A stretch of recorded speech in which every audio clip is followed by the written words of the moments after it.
Hello, this is our dietary assessment by Sanika Barve, Delanee Saguros, Anqi, Alec Alaria, and Cindy Tsan. We're going to go through the three meals that we've chosen, which are breakfast, lunch, and dinner. And then by the end of our presentation, we're going to talk about our venue assessments and the overall analysis of our project. First, we'll talk about the breakfast. And this is a picture of the breakfast sandwich and the nutrition facts. So in breakfast sandwich, there's a total fat of 27 grams and 11 grams of saturated fats, and have a total sugar of 5 grams, added sugar 4 grams.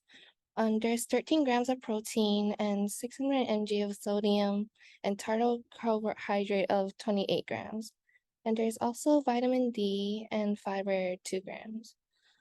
So the advantage of the breakfast sandwich would be it does provide a good amount of protein and carbohydrate that our body would need, and there wasn't any trans fat, and it contains good amount of mineral like calcium, iron, and potassium. But it also have disadvantages, which is contains preservative and high level of sodium and fat. Would I recommend this dish? The answer would be no. It contains preservative, high level of sodium and fat, and this dish is not for everyone, where there's better option to eat as breakfast. And you wouldn't be able to make changes for those who couldn't consume dairy, meat, and egg. The second meal that we chose for lunch was the Amy's Bowls Pesto Tortellini, which can be found in the cave on campus. Here's an image of the packaging and the nutrition label. This is the nutrition facts label zoomed in, and then some recommended serving sizes compared to the amount in the dish. So the total fat percent is about 28%, which is about 22 grams, compared to the 35% recommended intake, which is about 97 grams. The saturated fat was also something that stood out to me, which was about 45% or 9 grams, and the recommended is 10%. The sodium intake in the dish is about 29%, which is about 690 milligrams, which you're already hitting about the halfway mark compared to the recommended sodium intake, which is about 1,500 milligrams. And the protein levels stood out to me because they were pretty sufficient, about 32%, which is 19 grams, and the recommended protein serving is about 60 grams. The advantages and disadvantages of this dish. There was a significant amount of protein in it, which helps with satiating hunger, helps with muscle growth and cellular functions. It has a decent amount of fiber, which aids in digestion, and it has a high amount of vitamin K, which helps with bone growth and crucial for blood clotting. Disadvantages is the high sodium levels, which, if consumed in great amounts, can lead to hypertension, high blood pressure, or cholesterol issues, and also the saturated fat levels. Again, if consumed in high amounts, can lead to risk of heart issues, strokes, and blood clotting. And then would I recommend this dish? Although I wouldn't say this is terrible, I wouldn't recommend this as a nutritious meal. The dish does have some good vitamins and essential proteins. However, the packaged food and preservatives may not yield good health benefits in the long run. So next is the dinner portion. So for our dinner, we chose broccoli, cheddar, mac and cheese, roasted potatoes, and buffalo cauliflower. So here is the picture of the broccoli, cheddar, mac and cheese dish, as well as the nutrition label. In the middle, you can see the portion, which is 6 ounces, and the total calorie amount, which is 280. This dish is from one of the on-campus restaurants and is one of the hot dishes. So you can see in the left the nutrition facts for the broccoli, cheddar, mac and cheese. Has a total fat of 14 grams. 8 grams are saturated and 0 are trans fat. Total sugars are 4 grams. Protein is 12 grams. And sodium is a total of 570 milligrams, with carbohydrates totaling at about 28 grams. The benefits of this dish is that it's rich in protein from cheese. It's rich in calcium from dairy. Ingredients in the mac and cheese that pertain to dairy are milk, cheese, and butter. Also contains some fiber from the broccoli that's in the dish. This dish also contains lots of vitamins from the broccoli or the greens, so vitamin C, D, and A. Also contains a lot of minerals such as calcium, potassium, and iron. I would say the only disadvantages for this is that it's high in fats. And it's also that there's no substitute for individuals who cannot consume dairy due to intolerances. Would I recommend this dish? I would say I would recommend it for quick meal on the go. Um, as it also contains greens such as broccoli. It's rich in calcium and other vitamins and minerals. However, I wouldn't recommend this dish is if you have dairy intolerance. For the next dish, we have roasted potatoes. We got these nutritional info from the dining hall.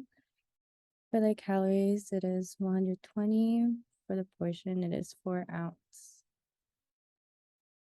In the roasted potatoes, the total fat is 3 grams. Saturated fat and trans fat would be 0 grams.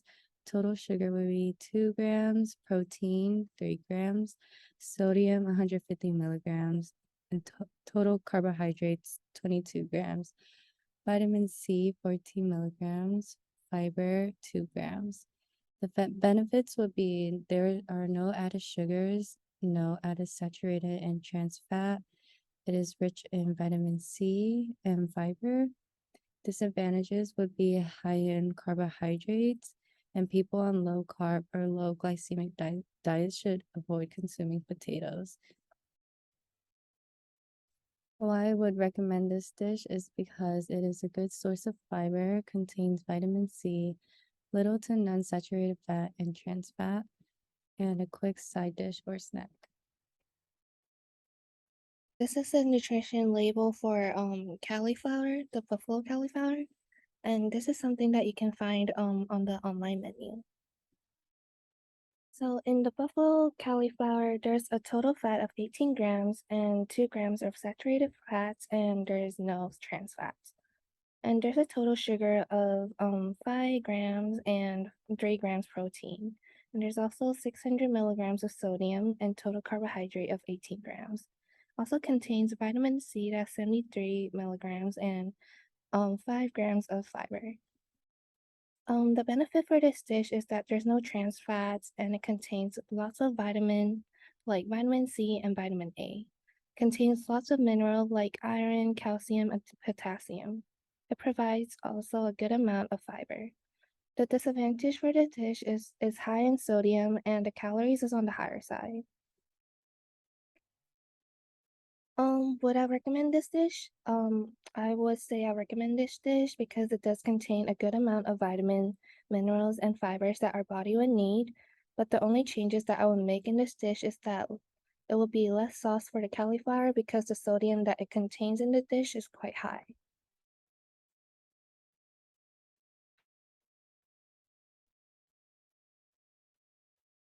So here is our venue assessments. The cave is like a mini 7-Eleven, so there are no specific culinary terms that are used for the foods that are available. Major ingredients are they're not on the menu because the cave does not have a menu, and we cannot make any special requests because all foods are already prepackaged. And additionally, there are no portion sizes because everything is already, again, prepackaged.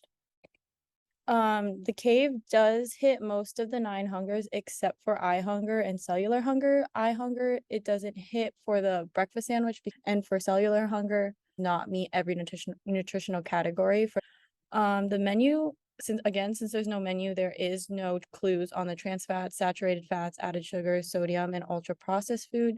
For food allergies, all foods do not meet certain accommodations because again they're prepackaged, so you must pick the food that fits best for your dietary restrictions. For home base, there are specific culture or culinary terms on the menu. The major ingredients they are available on the SU dining website. Yes, we can make special requests for how much scoops of food you'd like on your dish. For home base does not have food options that accommodate people with specific dietary needs. Best to go through this Thrive Without 9. Here is our analysis.